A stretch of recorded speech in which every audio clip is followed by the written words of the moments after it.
carry this note to this day. Great players are not great when they want to be.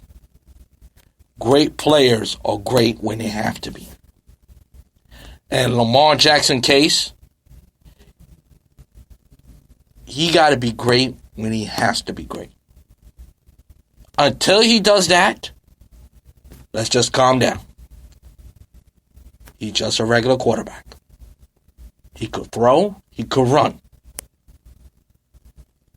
But you got to learn to be patient and let the game come to him. Don't try to make something special.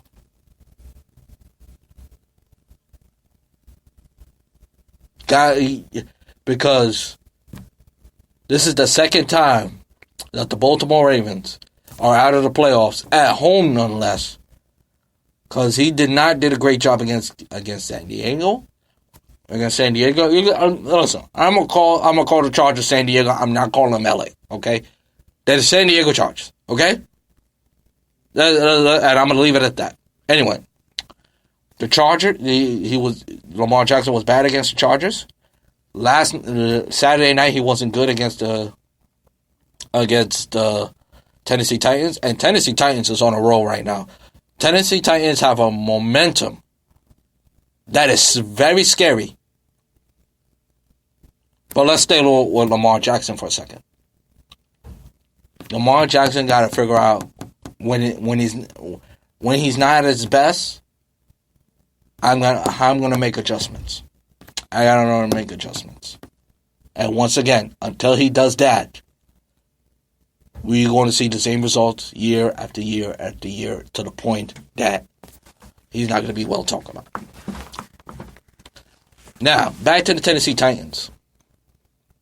They're having a dangerous thing right now called momentum. Momentum in sports, it is very dangerous. And when a seed, because the way I see it right now, the Tennessee Titans is playing with house money, as far as I'm concerned. Ryan Tannehill is drinking the fountain of youth. Derrick Henry is showing you he's a Max truck. And the more I watch him run, he reminds me of Brandon Jacobs of the New York Football Giants. And running the football very, very successfully, especially this year. And the defense, the defense is really tough. The Tennessee Titans are really punching you in the mouth. Was going to be scary for the Kansas City Chiefs. Now, let's move on to the Chiefs and Texans game. And as far as the Texans, let's stop raving about the outside of Deshaun Watson. I am so tired of hearing about the Houston Texans. They do this every single year. They get to the divisional round and they forgot to play football. You had a 24-7 lead and 24-0 lead. Chances are, especially in the playoffs, you got to put that team away. And for them, for not putting this game away, you know what? In my estimation, they deserve to lose. Just like they did in the wild card game. Who, by the way, who has no business winning that game against Buffalo. Not only you let Kansas City take the lead, they let you run out the building. But give Kansas City credit. Because if they were much better and more disciplined or whatever it might be, this game will probably be over. But this is the Kansas City Chiefs and Patrick Mahomes, and they have a dangerous offense. And to come back the way they did, I think this is a bigger comeback. This is much of an impressive comeback, maybe than Buffalo against Houston in '92. Maybe. But to come back and put up 51 points against Houston Texans, who, by the way, is overrated. And can't regard And can't even guard Travis Kelce, who's one of the best tight ends in football. I'm not going to knock him for that. One of the best tight ends in football, no question about it. And where's the great J.J. Watt? In my opinion, he's overrated. He's overrated. He's not Reggie White. Hell, he's not even Sam Huff.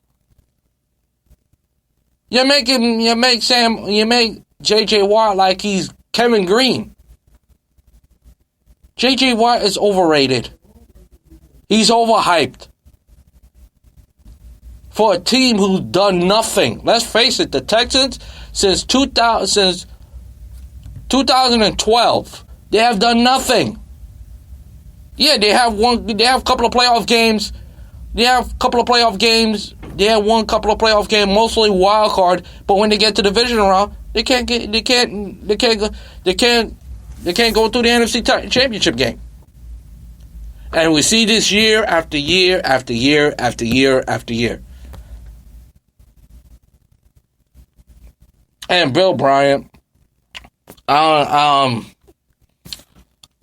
not going to kill Bill Bryant for Bill O'Brien. To me, he's a good coach, but he's not great. He's not a great coach. Let's just leave it at that. As far as I'm concerned, if you want to go for it, you want to fake a punt, I guess, to snatch momentum back, I'm not going to kill him for it. But I will kill him on the other game, in the previous game, in the wild card game against Buffalo, where you win for it on 4th and 1, where Buffalo had no timeouts left, and all you had to do was punt the football. Let Buffalo go down the field. If they go down the field, they go down the field. But the fact that you go for it on 4th down and you allow Buffalo to tie the game, to me, that's stupid, in my opinion. And I'm surprised none of any sports talk radio hosts have killed him for it. Bill O'Brien has a history in the playoffs of making dumb decisions. A lot. The list is getting some, but it's getting longer. I'll tell you that. And I'll say it before I say it again. When you have a 24-7 lead and you cannot put that team away, especially a team like the Kansas City Chiefs, they deserve to lose that game, in my opinion. As far as the Chiefs, remember,